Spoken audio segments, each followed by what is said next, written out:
welcome to another episode of Out of the Blank Podcast. I'm here with Brice, Mr. What's Brice. going on, Robbie? All right, Mr. Brice. This is funny. I actually met you through Facebook today, and we were just kind of you have a similar podcast interest that I do. Mine's a little bit more focused around interviews with people and kind of just finding out people's thoughts and stories because everyone's got a story to tell. Absolutely they do. How would you say yours is focused on? I couldn't tell if you were talking about the amazing things of it's a Disney podcast, right? Yeah, I host the Nocturnal Disney podcast, and honestly, it's just whatever we want to talk about Disney, whether it's a movie trailer that we just saw, whether it's a movie that just came out, whether it was something in the park, whether it was really whatever happened. Now, did you listen to the Nocturnal Disney podcast or the Nocturnal Disney podcast Twilight Thoughts? I listened to a little bit of both. I listened to the episodes you did with the Twilight Zone, and then I listened to, I think 40, whichever one I was just listening to. You're talking about Avengers Endgame and the Star Wars trailer. Okay, yeah. Because I have the one called the Nocturnal Disney podcast, and that's all that. It's going to be like the bigger stories that come out. They were like hour and a half episodes too. I think the first couple I listened to were only like 20 minutes, and then I found one that was like an hour and a half. Yeah, exactly. Because those are scheduling wise, those just ended up being that long because me and my buddy hadn't recorded in like a month. It was ridiculous. But typically, it's a much more structured podcast than that. But yeah, so those are going to be like the longer, bigger stories that have more impact on this, like on the parks and on the movies and whatnot. Something that my buddy Chris, who is not as big a fan as I am, would have something to input on. Give input on. Yeah. So wait, you're not you don't work for Disney? You just are a giant fan of the Disney world. Yeah, I'm a huge fan of Disney. I've been going to Disney since I was 2. Disney World specifically. Is that because you're from Florida? You know what? To be honest with you, I don't really know. I just know that my mom loved Disney when she was a kid, and she lived in Rochester, New York. And then my father, he liked Disney enough because he likes the rides, but he's not a huge fan of the movies and stuff like that. But when I was a kid, like a child, like a baby, those were always the first movies that my mom showed me were Disney movies. And I think that's true of a lot of people. You know what I'm saying? Yeah, for sure. I mean, it's a nostalgia effect when you watch Disney World movies or anything that Disney creates. I feel like, especially with you see the new Lion King trailer. It's funny. Right before I started this podcast, I actually just got back from McDonald's, taking my cousin there to get a burger, and I saw they had Lion King toys, and I was like, "You're buying me a Lion King toy?" He's like, "Dude, you're 21 years old. You don't need a Lion King toy." I'm like, "You're getting me Mufasa, and you're gonna like it." And I'm sitting there. I may not need it, but I want it. Exactly. And I'm sitting there with the woman, and she's like looking through the toys, like, "I don't think we have Mufasa. I don't know if we have Scar. We have this other lion. I don't know her name." I'm like, "Oh my god! If you don't have Mufasa, then just don't even play games with me." Mufasa's the one that I wanted. And then my god, we get it. My cousin opens it up because it doesn't do anything. I'm like, I'm pretty sure there's a button. You just click on the bottom and it starts talking or something. And he clicks the button and it's James Earl Jones. He's like, "This is probably the best toy made in the history of the world." James Earl Jones is the only guy who could play Mufasa. Man. What's he at now? Like 75? He's up there. Yeah. I mean, it's like getting Christopher Walken to play the orangutan, like in Jungle Book. Like, are you nuts? Perfect. I heard you talking about that in the podcast. I was like, yeah, like that's the best person to have play any role, especially in a Disney flick. I mean, you have Christopher Walken going, this watch, man, your father stuck up his ass for 3 years. Like, oh my god, like he's an orangutan in Jungle Book. That's already the best-selling movie right there. Oh, I love Christopher Walken. He's just such a strange person. Have you ever seen the movie The Country Bears? I have seen the movie The Country Bears, yeah. Have you? That's an old flick. That's an old one. It is. It's around like early 2000s, right in there. But Country Bears came out, and it's got Christopher Walken in it. It was awesome. Dude, I have to rewatch that because I totally forgot he was in that. But that's what the Bears that played like country music at like that one shack, right? Or that one camp. Yeah, they play in this place called Country Bear Hall. Dude, and I was such a youngin' when I watched that movie too. oh yeah, no, it came out a while ago, and it's not the best, but it's got some really funny scenes in it. If you're just watching it to be like, let's see how weird this movie can get. Movie gets really strange in parts. Do you but it's funny, if you watch any type of Disney movie, you pick up stuff that it slid by you when you were a kid. Oh, absolutely. At least for me, like I'll be watching some stuff and I'm like, I see why my dad watched these with me and he got a kick out of them as much as I did. Not just the whole sitting down with your kid watching a movie together and seeing their eyes light up, but the idea like they throw some stuff in there for adults too that kids are not aware of until they look back on it a couple of years later. Oh, 100% they do. I mean, people are like, oh man, Disney's such a squeaky clean company. And for the most part, yeah, they've produced, clean family material, but they get some stuff in there. Have you like the topless woman in Rescuers? Exactly, yeah. And then do you see the big uproar that's kind of happening with what's going on with the Mulan movie that's coming out? A lot of people don't like how they did like an all Japanese cast or something. I did hear that. I think that's ridiculous. Obviously, it would be an all Chinese cast. I mean, the movie happens in China. It would make sense. You know what I'm saying? It's not happening in California. It's happening in China, and not even in like present day China where there might be a little bit of diversity. It's happening in feudal China. So that makes sense. Well, yeah, you want it to be authentic too, but I mean, it sucks they don't have Eddie Murphy playing, the dragon and everything. That's kind of a thing. But yeah, I will miss that. But Mushu's not even going to be in the movie at all. I've been out of the world of Disney movies for so long now, man. I stopped when I was a little kid watching these. I mean, I think I've only been to Disney World once. That's in Florida, right? Yeah, Walt Disney World's in Florida, and then you have Disneyland out in California. Yeah, so I've only been to Disney World and some Universal Studios. I mean, I've been to Animal Kingdom and all these other types, or whatever those freaking other side parks are, like Six Flags and all that. But like, when's the last time you went to Disney World? Last time I went to Disney World was April. Because I have the blackout dates now, so sucks, but it is what it is. But do you have like so you enjoy going to these parks? Do you have kids of your own, or is it just something you enjoy to do? Oh no! I do not have kids. I'm very thankful and very fortunate that I don't. I am not built to deal with children. That makes sense, dude. I see the little kids screaming in the grocery store sometimes too. And I'm like, lock his ass in a hot car. And then, someone nudges me and goes, you can't say that. I'm like, I'm just saying what we're all thinking here. Exactly. No. I am not built for kids, so I don't have them. I just genuinely really like going. I mean, people are like, oh man, Disney is for children. And yeah, to a certain extent, yes, you're right. To a certain extent, they are right. I do believe that, like, obviously at a point, you can't live in the fairy tale universe. But what's the difference between enjoying Disney World flicks and having this escape from the reality that we live in? That kind of society does kind of suck.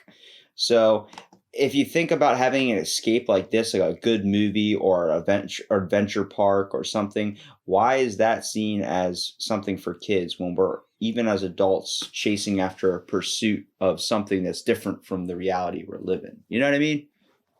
100% agree with you. I don't get it at all because, you go there and it was interesting. I was talking about this with my uncle a little bit today. When you go to Disney, it's almost like nothing else matters. Okay, I'm in Disney World right now. I went through the gates. And from here on out, I am focused on Disney and everything that's going on around me. I don't have to worry about work. I don't have to worry about stupid family, friends, whatever. I'm here and I can relax. And that's the thing that's nice is because Disney caters to all of that. Disney caters to, oh, you want to chill and relax? Absolutely. Come right over here. You know, sit down, have a coffee. Excuse me. Be able to relax. Have a good time.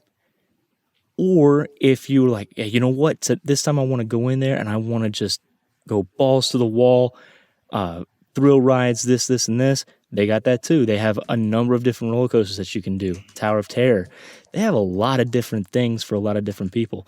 There have been times where I went up there and I didn't go to a park or anything like that. I just went to the resorts and bar hopped and pool hopped and gotten food from the different resorts. Like, there's a lot you can do in Disney. So when people say, it's just for kids, it blows me away. I think that, see, the way you're explaining it now, I think that now it changes a little bit in my mind too, because there is a way of making a Disney World, making it an adult Disney World. And I'm not saying that it has stripper poles hanging everywhere, even though that'd be pretty awesome. But the idea, like, the main focus that gets played on television, gets commercialized, get advertised, all that type of stuff, plans on the basis of it's a whole fun for the whole family. Exactly, man. Like, there's this place in Epcot called the Tequila Tavern. That's not for children, obviously. Mm-hmm. But you go in there and they have craft tequila margaritas. And you can just get a bunch of different drinks. You can get like a jalapeno margarita. You can get a cucumber margarita, which honestly sounds disgusting because I'm not a huge fan of cucumbers. But dear Lord, it's freaking delicious. Yeah, I just think like a lot of what it depends on, I guess, who you go with when you go to Disney World. See, now I haven't been since I was 100%. a very little kid. I mean, it's been a long time. I think I haven't been to an amusement park in years, but the whole one I do actually really want to go to, not talking trash on Disney, but Universal Studios, man, because they have the new Simpsons rides, like that whole Simpsons scenario, you get to walk into Springfield and all that. That was a fascinating cartoon I still watch today, is The Simpsons. Dude, no judgment, man. I love Universal. I was just at Universal on Saturday. And I rode that new Hagrid ride that they have there for the Harry Potter world. I heard that was amazing. Freaking incredible. Now, do you consider yourself an amusement park enthusiast? Oh, man. I would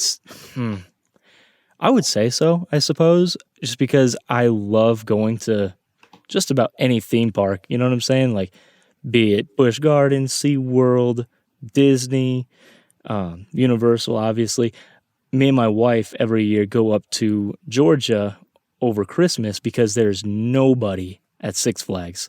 It's basically an empty park. It's freaking amazing. And so you go in there and you can ride whatever you want all day long, and it's awesome.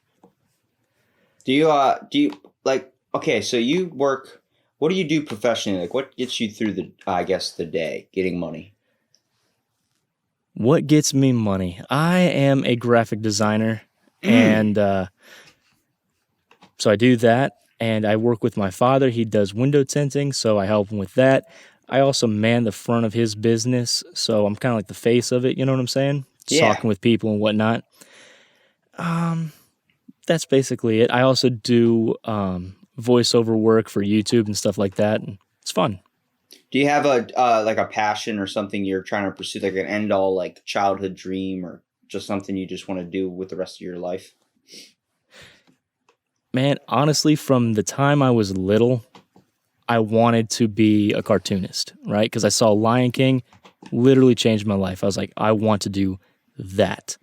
And then as I got older, I realized, you know what? That's not what I want to do. I don't want to draw the stories.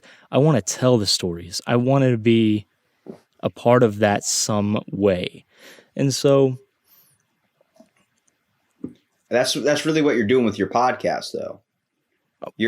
Thank you, man. I'm trying to anyway. Yeah, I know, dude. I'm in the same steps, man. I'm trying to get it out there too. My whole at least expectation with my podcast was we all have a story to tell, man. We all got secrets, emotion, thoughts on this world. To think that you can come to the age of at least 10 and not have a single thought on this world is ridiculous. I mean, Sure.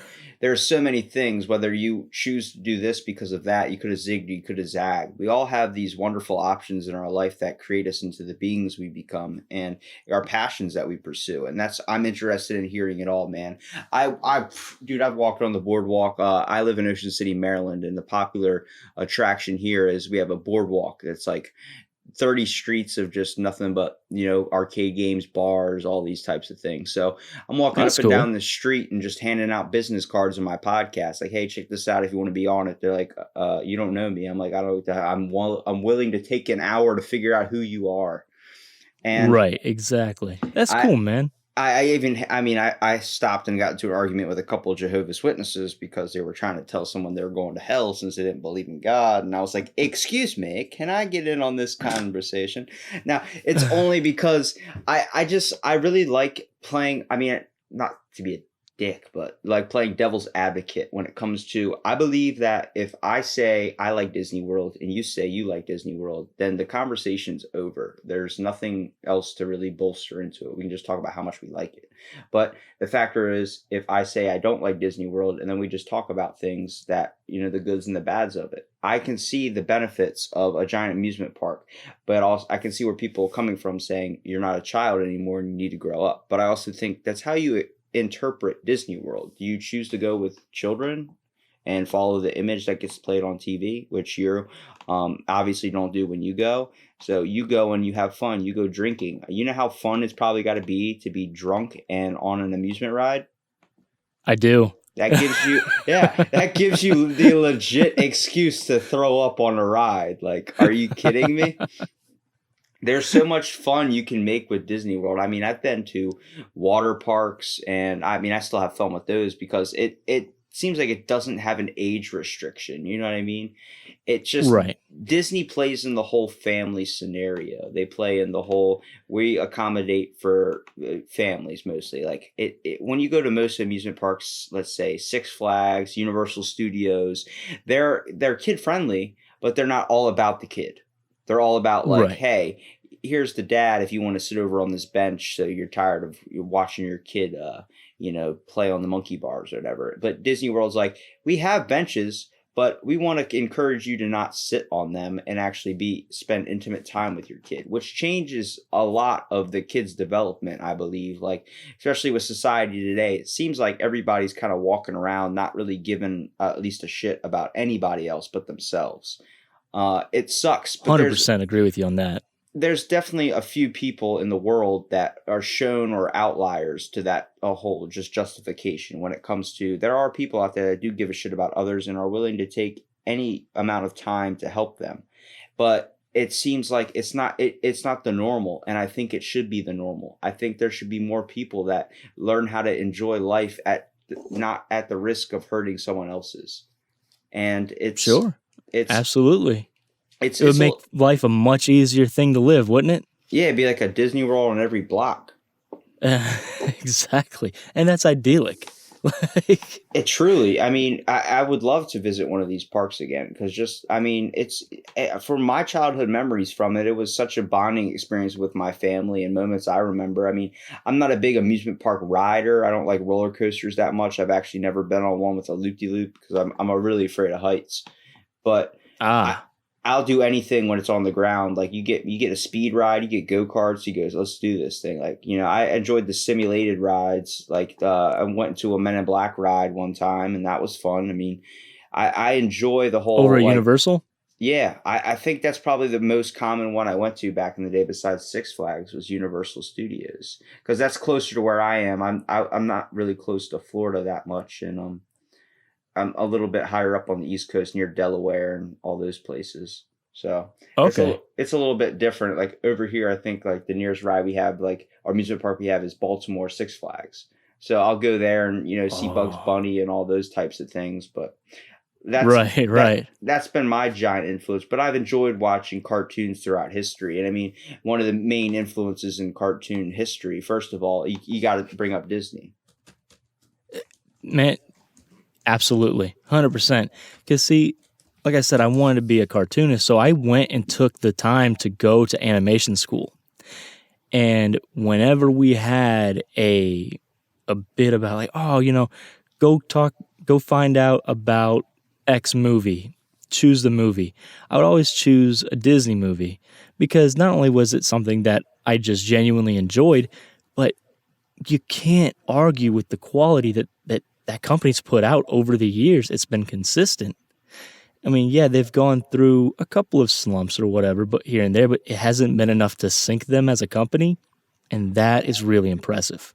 You know what I'm saying? Yeah, for sure. And I mean, their movies are so impactful into someone's life. I mean, I'm pretty sure everybody cried when Bambi's mom got shot. Oh, I'm pretty sure that most people cried when Bambi's mom got shot. You know, I'm sure that when I saw it when I was a kid, I bawled my eyes out. You know, And I mean, a lot of those movies were also like kind of paving points for children in their developmental years, at least. I mean, Little sure. Mermaid, all these types of things, you're literally giving. I do think there's like a big stigma behind how Disney princesses were all white girls, and then we finally had a black Disney princess. I'm like, all right, well, sorry. I guess it took so long. They were trying to create movies for children. They didn't expect anybody to freak out so bad. But like, Right. the whole concept of like, do you know the dark history behind the stories behind those classic little tales, those little Disney tales? Oh, listen, I love those tales, the Grimm's brother tales and the oh god, Hans Christian Andersen and stuff like that. It's interesting because you're asking me about that. I grew up with Disney. Then as I got older, my taste got a little bit darker, a little more macabre, if you will. And next thing you And know, then so I you started find the looking into secrets to your those. Disney loves are a little bit different than what you thought.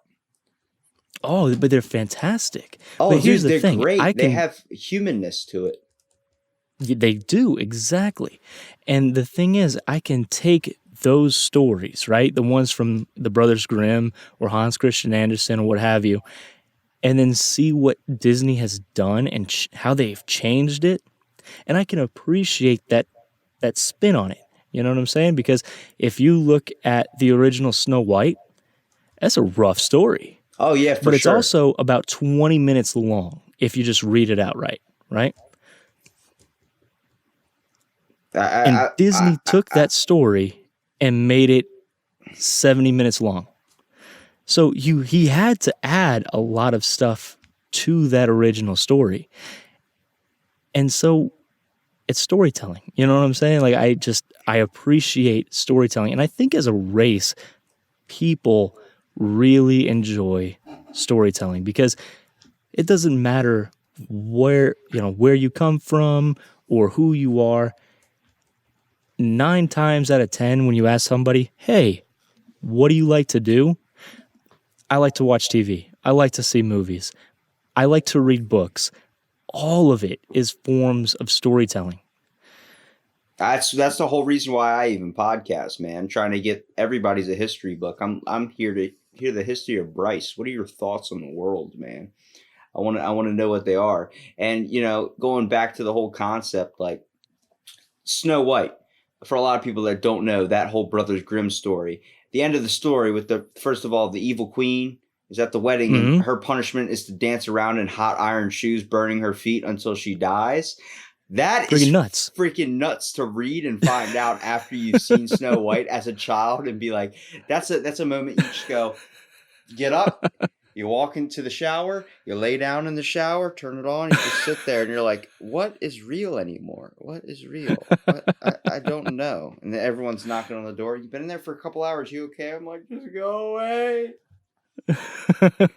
It's cool because you find out these things like stories that are written. I don't know if you've ever played Xbox, played A Wolf Among Us. I've never played A Wolf Among Us, You but I would have heard enjoy a that number game of times. so much. So the basis of this game is it's all the old folklore fairy tale creatures living in a human world. And it's like Right? 3 Little Pigs, all those. They all have jobs. Like the big bad wolf is now the sheriff amongst all these kind of creatures, and he's like the cop, like the do nothing cop, like kind of like the I don't know anything Brad Pitt plays. He plays that personality.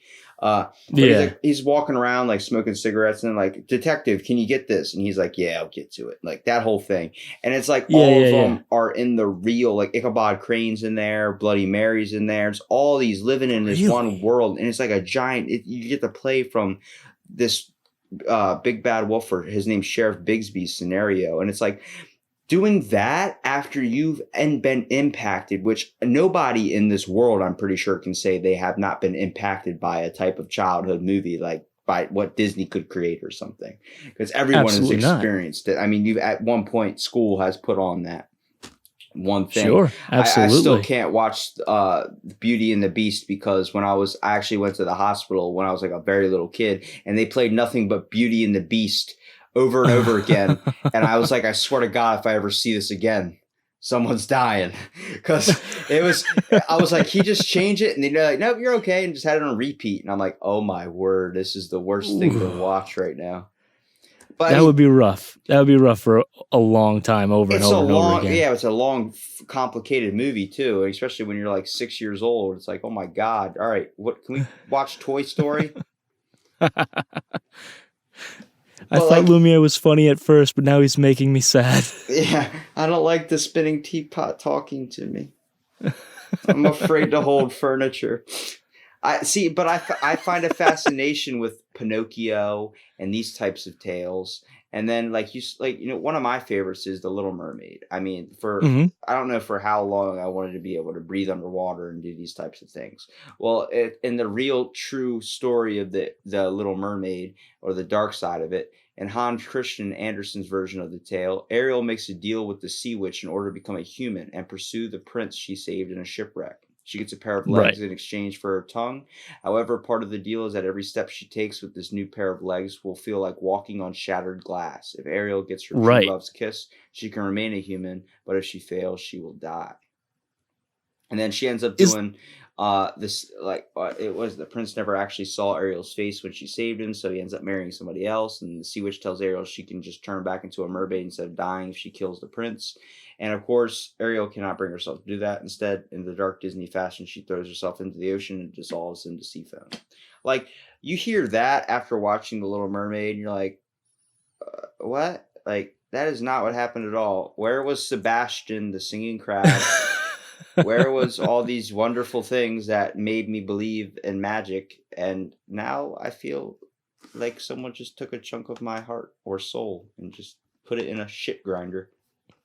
It's nuts, man. It's nuts. And I love these darker stories. And one of the details that you left out in your Little Mermaid recap was that when she took Ariel's voice, she didn't just like kind of magic her voice out of her. Like, she didn't give her laryngitis. She took her tongue, just ripped it out. Yeah. It's nuts. And if you think about, like, I'd also do a spinoff of my original podcast called Fill in the Blank, where it's like narrowed down topics. It's like usually falls around like stuff my buddies are interested in, conspiracy theories, all these types of things. Just kind of talk about it for like 30 minutes. Yeah, I think you'd like that one. I got some crazy shit on there. But I'm gonna have to check that one out, man. I love conspiracy theories. Dude, we podcasted one on the boogeyman, where it was like, imagine you're 16 years old and you're discovering your body and the boogeyman's living in your closet. And then my buddy comes from the boogeyman's perspective, like, bruh, it's been 17 times. Give it a break. And it's like, we joke around like that and have fun with it, but we kind of stick around one topic. But we did a podcast about Triton. And Triton is the son of Poseidon. He's known as the messenger of the gods of the sea. That was actually King Triton, who was Ariel's father in the Disney Little Mermaid. Exactly, which makes her and Hercules cousins. Exactly, and you find out isn't that nuts? See, there's a deep rooted right there. Hercules and Ariel are cousins, but you're hearing these types of things, and you're finding out this type of information later in life, and it's creating more of an understanding of movies that you used to watch when you were a kid. It's like someone finally opened up like another door to information, where you're like, holy shit, I never knew that. That just gives me a more enjoyment of this movie. And one of my favorite Disney movies of all time, besides Lion King, was overall Hercules. I remember watching that in school. I still watch that today. It's on Netflix. I mean, I have a fascination with Greek mythology to the point where it is annoying to other people. I It's the whole concept, like Clash of the Titans, all that stuff. I'm fascinated with these godlike characteristics you can give to people and this type of folklore myth type things that we have. And that's what And yet they're still cartoons are. flawed. Yeah. And that's what cartoons are, though. Cartoons Hmm. are the same thing. It's an escape from a position of what reality is. It's a sense of fantasy. We are looking for that sense of fantasy. And that's what they do. And I think that's what makes them so fascinating for other people. And the fact that they can turn that into a family aspect. And next thing you know, the popular movie rides and, Eddie Murphy's running around in a haunted house. Like, holy crap. Like, are you kidding me? Well, you know what's nice is that cartoons are disarming. You know what I'm saying? And so when you go into a cartoon, the immediate thought that you're going to have is this is a kid's story. Now, that may or may not be true. I mean, you have things like Family Guy and, you know, oh God, I just blanked on the other one. Simpsons. That was the other one I was trying to think of. The Simpsons. They are cartoons, but they're not for children. You know, it's a medium. The cartoon is a medium to tell whatever story you want to tell. And I was actually going over this a couple days ago with a buddy of mine about comic books. Like, oh, comic books are kid stories. It's Maybe. it's kids hieroglyphics, man. It's their art. Well, It's like how emojis are our hieroglyphics nowadays. You know what I mean? but you We're know doing what what the though? Egyptians used to do. Kind of. Kind of. But it's not about the medium of the comic book, right? Yes, they are typically bright and colorful and in your face. And the two major comic book producers produce stories about superheroes, and those are perceived more for kids. But then you have a story like Old Man Logan, where Logan gets hypnotized by Mysterio, and then he cuts in pieces all of the other X-Men because he thought they were being attacked by the Brotherhood of Evil Mutants. And now all of the X-Men are dead, and he's done it. And then the rest of the story you spend with Logan, it's him dealing with what he's done to the Yeah. X-Men. That's not a Well, children's story. that's my all-time favorite Marvel hero. I would have to say is Wolverine. Just Dude, because Wolverine's awesome. He's you got a very you don't fuck with Hugh complicated Jackman. past. You don't mess with Hugh Jackman.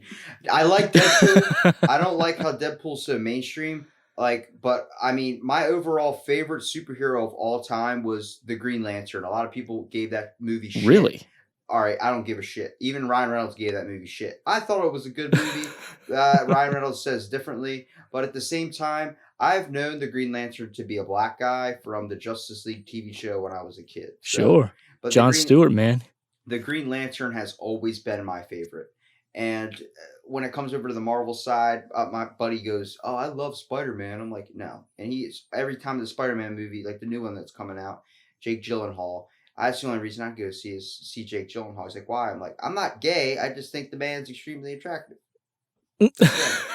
I saw him in Prince of Persia, and I saw him in that one movie where the world started freezing. And I like him. He's a good guy. And if I get to see him fly around and shoot lasers at things, that sounds pretty freaking cool. But he's like, "I'll pay for your ticket." I'm like, "Dude, I'm not going to see Avengers Endgame either because I'm not sitting in a theater for 3 hours when I have to piss every 45 minutes." That is fair. The That was fact difficult. It was a there was long movie, but it was good. There was a Snapchat guide to teach you on the perfect parts to piss in the movie, like to when you Really? need to take a piss break. Like when Hawkeye is talking to Black Widow, it lasts about 15 minutes. So you have between that window of time to get back before something important happens. I'm like, well, shit. I'll wait till this comes That's out where I hysterical. watch it on my phone, and then I'll have a chance to pause it and go to the bathroom so I'm not missing anything important. Because next thing you come back, someone's dead, and you're like, "What happened? What happened?" That's really funny. Actually, I didn't know about that because of the podcast that I do, I try to get reviews up pretty quick. You know what I'm saying? Usually within a day or two. Now with Lion King, I didn't do that because it's such a retread of the original. Do you think that sucks that society's reflushing stuff back like that? It always happens. No, I don't. I I actually think prefer the older Lion King though. I seen the so trailer do for the I. new one. I don't know if I want to go watch it because it seems it's too like they put too much I guess technology into it. Mm, I like the old I- cartoon type style. I mean, I like how they make it more realistic and all that, but I think at a certain point, like it's nice for newer generations to kind of grab hold of. But I'm still fascinated with old ass cartoons like Dexter's Laboratory and Johnny Bravo, and the fact that you can't even play Johnny Bravo Johnny anymore B. with how sensitive people are. Like, it's it sucks, and I like seeing those old style cartoon drawings and those types of animations Sure. because they it seemed like they had a little bit more thought or more care put into them rather than using a computer and a technology to create an artificial kind of scene. Well, to be fair, the people who are doing these movies now, yes, they are making them look just absolutely gorgeous and photorealistic. They are still characters. They are still rigs. And I don't know how familiar you are with animation and like the terms of animation, but rigging is when you take a model, like a 3D model of a character, and essentially you give it bones, right? So it can move. And so, yeah, you're right. It does feel a little less a little less difficult, let's say, to do now what they're doing than what they were doing in 1994. But it's just different because now that they don't have to worry about being on model for the character, they say, you know what, this is the model, this is it, I don't have to worry about it. Now they can really focus in on the movements and getting that super fluid animation and the expressions. Because of the Lion King being what it is with the more realistic animals, they weren't able to give the characters as much expression as the 94 one, and I think that really damaged the movie overall. You know what I'm saying? Yeah, I mean, well, it's hard. Like the whole reason that we eat cows is because they don't have eyebrows. Like, that's the whole reason we consider them a farm animal is because they look like they show no emotion. But it's Right. like when you create a movie and you make it so realistic, and especially try to follow every single realistic thing about animals, they don't truly look like they have any emotion sometimes. Like, is my dog Sure. wanting to go outside or does he need to pee? Does he need food? Does he? I don't know. A lot of animals, at least specific animals, especially when it comes to safari animals, like they don't really show a whole lot of emotion. Like, and you don't ever know what they're truly feeling anyway. So it's hard to capture that in a movie when you could easily do it like its predecessor with animation style drawing. Sure, absolutely. Like There's pros and cons to both. I got a little like I heard there's a lot of lashback at the new Aladdin movie coming out with the genie Will Smith being blue and like all this types of stuff. Apparently they got problems with that. I don't know the whole story behind it, but Well, Aladdin came out in March, and Aladdin did just fine. If I'm not mistaken, it went and hit 995 million, or it crossed that $1 billion mark. I can't remember off the top of my head, but it hit a lot. It's actually Will Smith's highest grossing movie ever. Like, he has never made more with a movie than he did with Aladdin. It's awesome. The trailer sucked. And Disney, I don't know how many episodes of my podcast that you listen to, but my God, the trailers that Disney pumps out, be it for Marvel or for Disney proper, are awful. They're never good. And Aladdin was one of the worst. Like, everyone freaked out when they saw Will Smith on the cover of, I believe it was Us Weekly. I think that's what it was. And he was looking like Will Smith, right? He wasn't blue. And everyone was like, oh no, it's just going to be Will Smith. He's not going to be blue. That's not good, this and this. And then Disney said, okay, we're going to show him to you blue. And he wasn't done. He was The rushed. effects on him weren't done. And he looked incredible come the finished product. Will Smith was legitimately the best part of that movie. He was so good. And he's to have he's an amazing actor. He really is. And then to have so many people just giving him a bunch of crap going up to that, and then seeing the finished product. I mean, granted, was he Robin Williams? No, of course not. But he's not Robin Williams. You know what I'm saying? Like, there was no chance he could have lived up to that. I don't know. Oh, for sure, dude. And if you think about anything, like when it comes down to famous actors that literally make a movie, you look at Johnny Depp playing Pirates of the Caribbean. Yeah. Dude, you can't picture Pirates of the Caribbean without Johnny Depp. You can't, but you're going to have to, because now in this reboot of the Pirates that they're doing, no Johnny Depp, no Jack Sparrow even. I don't believe that. I don't believe it because Johnny Depp just bought like his 36th house. So I'm like, yo, he's going to be making The man Pirates owns of an the island. Dude, he owns 36 homes. He does not Does he live really? and rent any of them. He just has homes.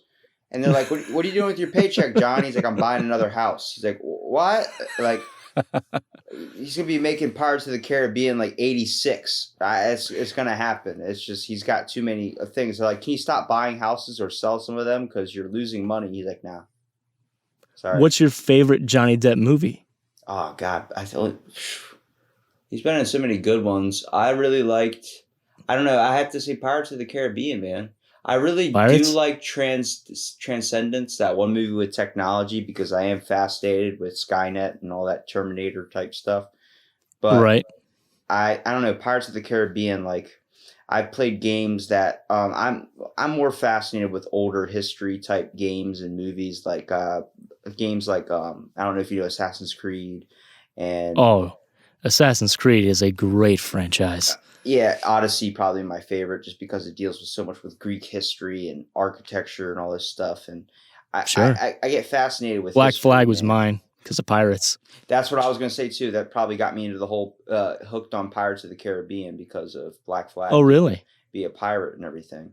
Even though Pirates of the Sure. Caribbean came out before, I wasn't super into the movies until after I played Black Flag. Then I decided to rewatch all the Pirates of the Caribbeans, and I freaking loved it, man. Because you understand the whole, like, it's the whole, like, sometimes you feel like, at least in the world we are today, we are a little bit too reliant on technology, and I feel like we should go back a little bit on some things. Like, I don't think we need an iPhone 20. I definitely Dude, if I took my wife's phone away from her and said, meet me at McDonald's on X, no way she'd never be able to find me. Give them a map like you do in the pirate days and see if they figure it out, man. Exactly.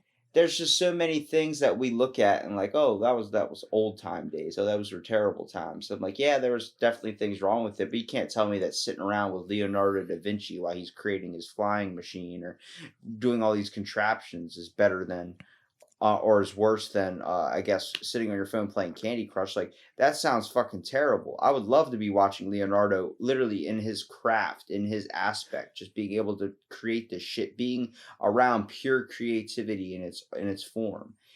But you know what's interesting? Sitting in my you house say that. I'm sorry, what was that last part? I said it'd be better than sitting in my house right now. Sure. But you know what's interesting? You say that with the benefit of hindsight. You know what I'm saying? People, like, Da Vinci wasn't hailed the way that he is now as one of the greatest minds of his time. Like, it took years for people to realize, oh, hey, that guy Da Vinci, he was pretty smart. Like, you know what I'm saying? Well, he was seen as a loon back in the day. People just thought he was some crazy inventor. And same thing with Galileo. Like, Galileo got locked in his house and died in his house because he went against the church and saying that the planets don't revolve around the Earth. You know, the sun doesn't revolve around the Earth. We revolve around the sun. That was seen as looked down upon. I think anybody with a little bit of creativity or a willingness to change it was seen as heresy. pushed back. Yeah. And That's ridiculous, dude, because you think of movies, it seems like the only time anybody can ever display true creativity is only in creative forms, which is music, art, and movies now. The only way to get an opinion across or get your thoughts across anymore has to be played in some type of movie that focuses on that, where it's seen as like, wait a minute, that's what that guy was trying to get across. If you are Which is depressed and why I nobody is think listening to you, movies. Sorry, go ahead. I'll say, like, if you're depressed and nobody's listening to you, you write a song like some Alice in Chains song, down in a hood. You do something like that. Next thing you know, you're getting your opinion out there of how you're feeling, and people are hearing it and feeling that emotion from you. You're able to use your words in another outlet. People are good at expressing themselves, whether it's like writing or one of my podcasts I had with basically an uncle to me. His name's Tyler. He does like sports announcements and does DJ and broadcasting things for radio and all these types of things. And he's very good with his vocals. And his dad is terrible talking to people. Doesn't know how to express any emotion through his words. But he is a world-renowned writer who's been many of his books have been Grammy nominated, or not Grammy nominated. What is it? No, the number one New York Times bestseller, had been number one New York Times bestsellers. And he's able to express his feelings through ink and through pen and be able to do that. And I think everybody has an outlet of which they know how to get something across. And I think we just have different forms of reaching it. We got to find out what we're able to do to accomplish what our main goal is or point is, to get others to see our reasoning, but don't try and strictly change someone else's views. Well, and see, that's the thing right there, man. You said it right there at the end. It's finding your outlet. It's finding your voice, because, you see people who are singers and stuff, and you're like, oh, okay, maybe I could do that. But it didn't come to you naturally. You know what I'm saying? Like, I didn't start podcasting until I was 27 years old, but I feel like this has been very, very, very, very good for me, especially when compared to the 27 prior years to before when I was doing this. And there's so many different avenues that podcasting opens to you once you really get into it and start looking into it in a creative way, not just from a sense of, hey, I'm going to sit down and listen to a podcast. And if that's what you want to do with podcasts, that's great. That's what they're there for. But if you want to create a podcast, if that's the thought that you have, like, I want to do this, there are so many different things that you can do. You can have a podcast like this where it's a conversation, you go back and forth, and that's great. You can have you could have a podcast like mine where me and my buddy are pundits about a topic. You know what I'm saying? You could have a podcast all about storytelling. Another friend of mine who I actually helped get into podcasting has an audio drama that he creates. He's in the middle of his he's in the middle of essentially his 14th season, and he's killing it. He is absolutely killing it. The story is really, really good. Dude, I'd love to get him on my podcast, man. I'm out to hear everybody's story, dude. You're one of billions, but you're a special one in a billion. I try and highlight with mine how amazing each individual person is, because I think somewhere in society that got thrown under the carpet and creativity got suppressed. People started creativity got suppressed in school. Yeah, and I think that is a detriment, and I think I think of myself as the solution, or trying to change be one of the small hands working that are trying to help people realize that they're all truly meaningful. I mean, I listened to Joe Rogan, who's one of my influence, for many years. I mean, I've got a passion for working out, and I would work out. My whole workout would be based on one of his episodes, like 2-3 hours. I'd just be working out. I mean, I've been doing it every day for 7 years, and that's no bragging. That's just me being passionate about something. And I realized if I can just put my freaking passion and all this drive I have into something else, what could I accomplish? And I realized, exactly. Hey, maybe I'm not happy where I'm at in my life, and maybe I feel like I need to do something else. And that's when podcasting came around. And it actually started when my buddy called me in a very depressive state on top of his roof drunk and was saying he feels alone. He's just going to do it and jump. And I was like, hey, man, like, hey, let me. And I talked him down. It was like 3 o'clock in the morning. And I talked to him for Nicely like done. 3 hours. But I'm like, he's like, dude, you need to do something and get your voice out there. You need to be a therapist. So I thought I went to school for therapy and psychology and all these types of things. Did you really? Then I started, once I got my associate's degree, I'm like, you know what? Do I really want to do this? Or do I feel like maybe podcasting's the route? He pushed me to start my podcast. I talked to 130 something people so far, people from Romania, people from, like, just recently I started doing it on the phone conversations now and trying to get everybody's story out there. I'm like, I can do as much local people as I possibly can that, it's going to bond with local people, but that's not Sure. what the true meaning of my podcast is. I'm here to hear everybody's little tale, whether it's in an hour and a half, 2 hours, 3 hours. I've already had amazing podcasts from my third grade teacher, who's the only teacher that never gave up on me when the school system did, to my long lost cousin who's living with me for the summer, who I never knew existed. He's 30 years old, and we just found out about him a year ago. And I podcasted with him on Christmas, like the very first day I met him. It's my Christmas Day podcast, if you look that one up. And it was fueled on shrimp, crab cakes, and coffee. Like, that's what it was. 2.5 hours.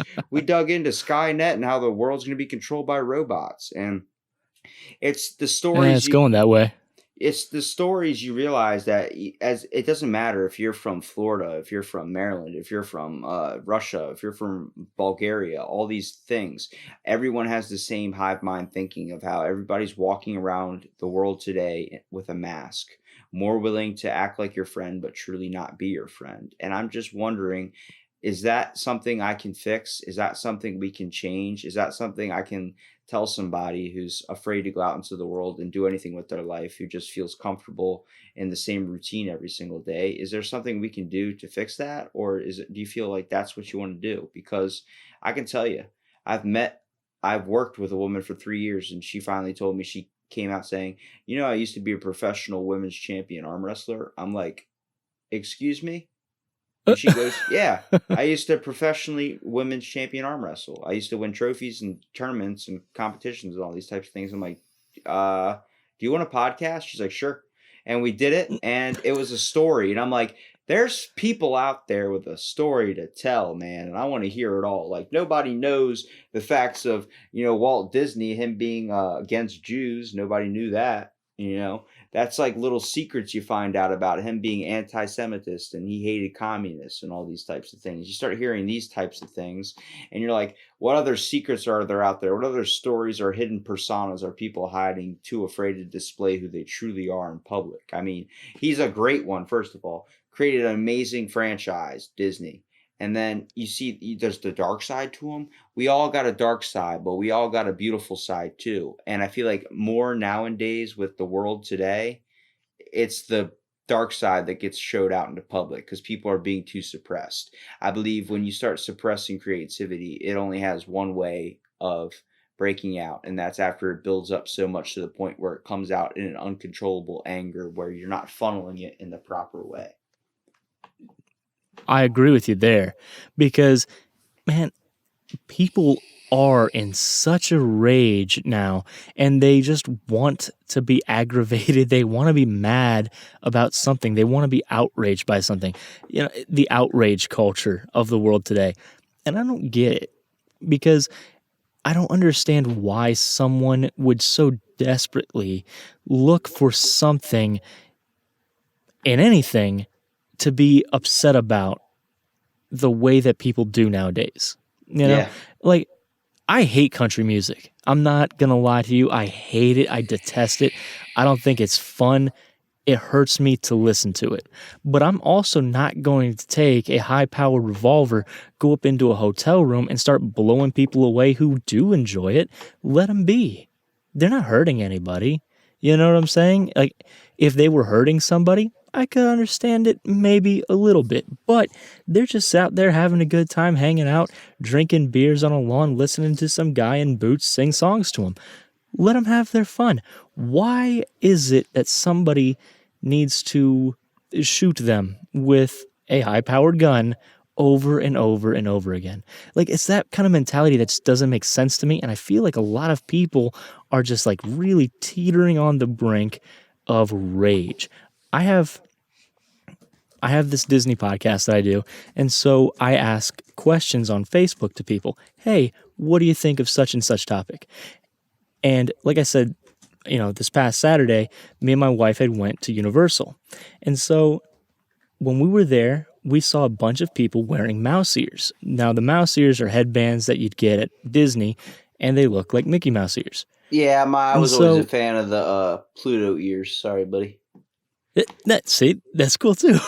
I had little pictures of me actually as a little kid with the Pluto hat on. My dad's like, you take it off. We're not at Disney World anymore. I'm like, no. These are mine and they're staying on my head. They're glued. But the point being is, I asked this question on Facebook. Is it okay to wear mouse ears to Orlando? And contrary-wise, is it okay to wear Harry Potter robes to Magic Kingdom? Right? Just a very simple yes-no comment situation. Why is that people lost their minds? Why? That shouldn't even be a question. What? Like, if I want to go naked and walk into Disney World, I won't be surprised if they throw me out 2 minutes later. But at the same time, like, you have, why do you care so much about what they're wearing if it's not in the proper location? It's the same thing with the Marvel universe. If you get Marvel and DC mixed up, people that are diehard fans of it will freak and snap. Yes, they do. And it's nuts. And I don't get it. They're like, oh, don't you dare wear your ears to Universal, and don't you ever wear your robes to Magic Kingdom. And I was like, relax. It's fine. It's merely a question. We're just people, but some people are just so passionate, let's say, that they want to make sure that their voice is heard. And so I think you can relate it to the same thing. Like if someone wears a t-shirt to a band that's your favorite, you're like, oh, what songs do you know? And then they only name like the two most popular songs that everybody knows. And you're like, oh, you're not a real fan. And then you kind of like give them a little bit of shit. I mean, I understand that point, but I think people did that with, oh God, who was it? Miley Cyrus. Like, again, I don't like her music, but she was wearing an AC/DC shirt and people were like, what songs do you know from AC/DC? And she's like, I just like the shirt. And like, you're not a real fan. Boo, hiss, make dead. Yeah, I just think everybody's looking to say something or make a little mock. I don't think that's people's fault in general. I think that's just how we're being kind of crafted in this world. We're not doing a whole lot of our own thinking anymore. We're sort of living by a certain standard. It's mob mentality for sure. Yeah. I mean, if we all don't come to the same agreement, then that person that's known as the outcast, who's truly just an innovator or someone with their own thinking, their own thoughts on the world. Mm-hmm. And absolutely. That's throughout history that's happened, though. We've had amazing people like that have been the outlier or been someone that's been known as the outcast, who's only the outcast because he has a different mindset than all the others. He has a different understanding of the world, and it's difficult to kind of get to. Like, why did you even start a podcast to talk about Disney? I mean, just trying to get that across. You know how stigmatized that would be. You're 32 years old? I'm 30 actually right now. You're 30 years old and you started a Disney podcast when you were 27? Yeah. So, but you say that and people are like, what? Like, you're not grown up? It's like, why do you have to be grown up to enjoy Disney World? There's plenty of grown up things you can do at Disney World. Have you ever gotten drunk and then passed out in the lazy river? Well, let me tell you something. Like, you can bring in that reference, like the whole aspect of like, when you start putting labels and identities and definitions on what you have to do, what you have to be, how you have to act, who you have to be to do certain things, it totally just ignores the whole idea of what it truly means to be free and enjoy the world. Like, we have thoughts and we're different for a reason. Why? Just because Timmy likes to walk in wearing a Nightmare Before Christmas shirt on and wear Mickey Mouse ears on his head, why is he looked at as a weirdo? Why do we stare at that? Right. I see that guy and be like, you got a freaking story I want to hear, bro. Like, what do you do with Exactly. your life, man? Like, it's these types of movies. Like, I've podcasted with my manager at my gym who is a bodybuilder, and his whole chase and pursuit of bodybuilding stemmed from him going to the store every other weekend with his allowance and getting comic books and drawing these superhero figures that he loves so much. I mean, you see him at the gym now, he's wearing a superhero shirt always, either Superman, Batman, Green Lantern, Captain America, it doesn't matter.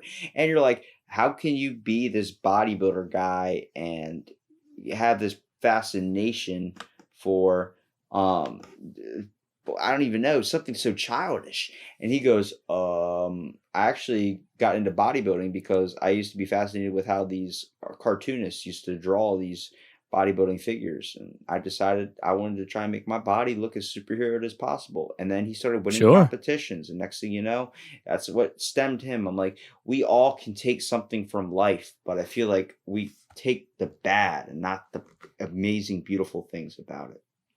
Oh, absolutely. And it's really interesting because you'll hear a story, right, of whatever. You'll hear a story of whatever, and your buddy hears that same exact story at the same exact time as you, and you'll take one thing and your buddy will take another, and then because you have both heard this story, now your lives are going to be completely different from what they may have been, but yours is going one way because you took it one way, and then your buddy's another because he took it another. It's really, really interesting because everybody is just so different. And it's cliched to say that, but it's true. You know what I'm saying? Like, everybody's mentality on the world is different. All Me depending on how personally, you were raised and what your moral views are, man. I like that. I exactly. like how we're different. I don't like being 100% the same. I think what society's turning us into today is 100% of the same thing. It ends up being like that SpongeBob episode, like, hi, how you doing? Like, everybody's hooked like that, like no emotion anymore. I'm like, dude, like, can you just give me an answer? Like, do you want a yes or no? Like, do you want to go do this or not? I don't know. What do you want to do? It's like, dude, I'm asking you because I want to know. What do you want to do? I don't want to Right. know what I want to do. I know what I want to do. I want to go to Applebee's and tear up some chicken tenders. What do you want to do? You're vegan, so you're not going to want to go to Applebee's with me and tear up some chicken tenders. So let's figure out a way Exactly. that somebody gets what they want here. You know what I mean? Sorry, I have some stupid tangents and references to stuff. I understand. No, that's very funny. But like going back to what you were saying is that like everyone is different. What I really find interesting is the way people react, the different ways people react to situations. Like my wife. My wife is a very reserved person, a very quiet person, very shy person. Now, you were mentioning Jehovah's Witnesses earlier. Me and Oh my wife are God, one of them. We're you're both Jehovah's witnesses. Witnesses? Yes. And so when we go in Oh, service and we go preaching, she'll tear it up. No problems whatsoever. She just destroys. She's very, very good. Me, on the other hand, you get a little bit more tense. But if I put her in here, in this booth with me, she's super tense. I'm much more relaxed. It's different upbringings and stuff. You know what I'm saying? Like, I remember a oh, couple for years sure. ago, me and my friends were all planning to go to Comic-Con up in Tampa. Now, for me personally, I am always one to try to find a joke in something. You know what I'm saying? Be it a dark joke, be it a cringy joke, whatever, be it an You're awkward joke, you're speaking I am to going the to make a joke choir, about bro. something. You're I'm preaching sorry. to you're preaching to the choir. I'm always So cracking jokes at obviously the worst moments too. Trust me. yes, yes, and it's fun. And then the thing is, because it's just my nature to do so, sometimes I don't really realize what I've said, right? And so this time I'm going to Michael's because I had to get some foam because I was creating cake pops for my brother's wedding, or his wedding shower. And now I am running super behind all day long. So I didn't get up and get dressed. I didn't brush my hair. I'm in my pajamas. I have a 9-day-old beard going on. I brushed my teeth because I'm not an animal. But I was like, I have to go to Michael's. And so I didn't want to go digging in my bag. I just threw on my sandals. I kept my pajamas on because they were cut off sweats and an old t-shirt. And I threw on this trench coat, this big old trench coat that I have. Because it was raining and I went to Michael's. Well, I was planning on going to Comic-Con as the Scarecrow from Batman. And I go in there and I grab my foam and I'm walking out and the lady goes, "So, did you find everything okay?" I said, "Yeah, absolutely I did." She goes, "Okay, wonderful." I said, "Well, actually, you know what? Since I got you, I'm looking for rope." And she goes, "Rope? Well, we have some ribbon over here to the right, and we also have Nah, some I want twine." one of them hangman's ropes so I can make this costume authentic. Well, here's the thing. That's kind of what I said. Dude. I went, and she goes, "We have some other rope over here." She goes, "I don't know if that's what you're looking for, though." I said, "Not really." I said, "I'm looking for more of a noose rope." Oh, God. And she goes, "I am not selling that to you." I said, "Okay." And I took my stuff and I left. And then it dawned on me that she's not going to sell this noose rope to me because of the way I look. I look like a crazy person. I don't have brushed hair. I have old clothes on. I have flip-flops in this crazy torrential downpour storm. On the edge. She did. And so it made me laugh as to like, hey, this is what she thought. And I went, ha, ha, ha, ha. And I turned around and I pointed at her. When I pointed at her, dude, all the color just white as a sheet. It was hysterical. She probably thought you were on edge, like you just found out another Disney princess real truth, and you were like, "Oh God, about to end it all." She was so scared. Dude, I mean, I could tell she's trying to be a good person, or she's like, "I just don't feel like going to find you this shirt." But at the same time, it's like, it fascinates me how like the simple things that you kind of overlook. I mean, I've been in the store one time, or actually it was with my buddy, his dad, and he had his little brother in there. And they're talking. His little brother's like 8 years old, all hooked on Xbox, like how I was when I was younger. And he was talking about like, "Dad, hurry up!" And like they were getting white sheets and stuff for what do you call it? For their, I think it was getting ready for Halloween. It was around that time, so they were gonna dress up as ghosts or do some weird costume with that. And Right. He's like, "Dad, I need to get home and get to my clan meeting." And a woman walked by and heard that and saw that they had white sheets in their hands. And she like looked at him, and he was like trying to explain to her, "No, he's talking about Xbox. He's addicted to playing with his clan on Xbox." And like, I'm like, "Oh my God!" Like, you know how hard it would be to try and like actually describe it. At that point, you just got to get out of there. Like, you just got to be like, "Oh, right." shit." That's a very funny story. But the concept of like when I heard that, I was like, "Did you not did you not get arrested?" And they're like, "No, we had to leave like immediately." I was like, "That sucks." That's hysterical. I was like, but it seems like people don't tend to try out I guess all the facts or the truth to everything. They just kind of make justifications as soon as possible. I'm like, oh, once absolutely we start not. doing that, we just freaking lose everything. Look, you know what? One of the biggest problems that I've seen like recently is people going onto Facebook, reading a headline and going, "That's what that is," and then posting it. Like, Vaccines are killing people. Like the whole bit about the Area 51, the raid, right?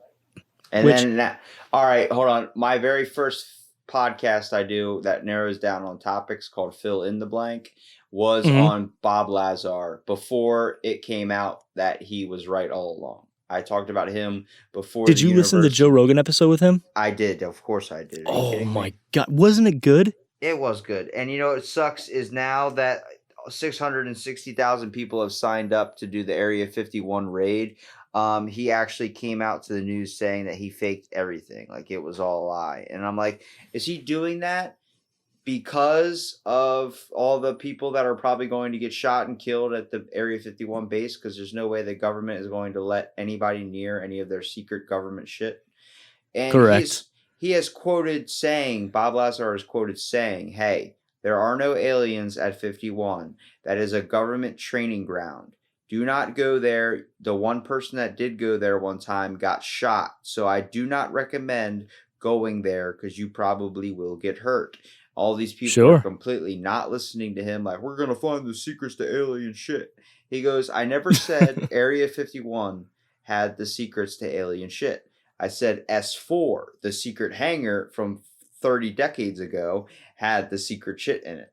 Not so they probably Right. moved it, and who's to say it's even continuing running because the flying saucers came from Nazi invention and all that deep down Exactly. rabbit hole.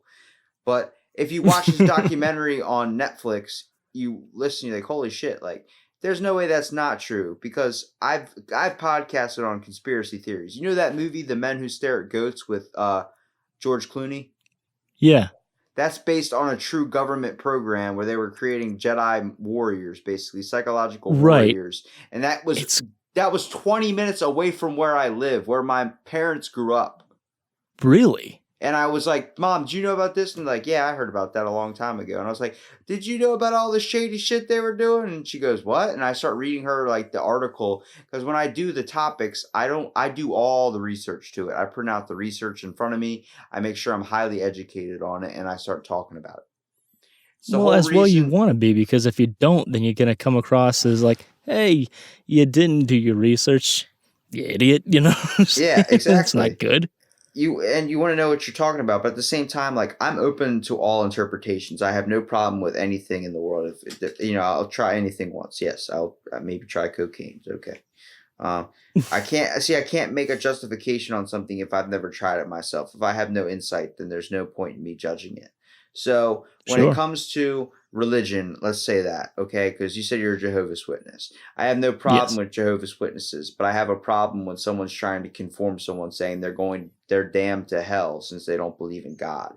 I don't know if there's a true being out there. I don't have that type of faith, but I've talked to people who do have that faith, and I am jealous of them because they have a 100% belief in their mind where I find fault with mine. I will truly never know until after I pass. Hopefully, hey, if there's a God out there, that'd be fucking awesome because maybe he'd want a podcast and I'd like to podcast with him. But at the same time, I don't know what's beyond this life. I don't know what happens when we die. I don't think anybody does, and it's one thing that's inevitable is death. And I think once we come to that conclusion, it's something. But the whole idea that we have to follow a certain religion in our society, or you're seen as I guess, an outsider.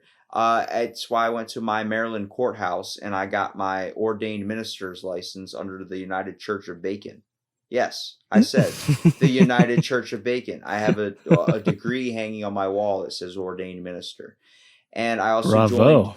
I also joined Dudism. I also joined Pastafarianism. I also joined the Invisible Pink Unicorn. I have joined over like 15 religious parody cult type situations or religion paradoxical religions. Only reason is why not? Why not? Sure. Why out of the blank? Why not? It's the whole idea. We have these things in life that you can do, and there's no reasoning behind it. It's just shit you can do. It's like, well, why not? Let's do it. Why It- are there meth alligators in Florida right now? Well, why not? because people find it funny to feed meth to alligators. They're not just feeding the meth to alligators; they're flushing it down their toilets, and it's creating them angry, pepped up super gators in the freaking sewer. That's crazy. Oh, that's terrifying. That's terrifying news that I didn't have before. Thank you for ruining my night, You Robbie. didn't know about that in Florida? No. Dude, they got meth alligators now. People have been flushing meth down their toilets to get, I don't know, to get rid of it, I guess, or they're about to be raided or something. But they have like Yeah. 6 cases they found already in Florida of people coming across meth alligators. Wow. Imagine That's a dinosaur kind of on incredible. meth. A dinosaur on meth. They already piss people off enough down there. I mean, at Disney World, I'm pretty sure a kid was eaten by an alligator. Yes, he was. But he was. The whole factor is you now have methed up dinosaurs running around your Gulf area.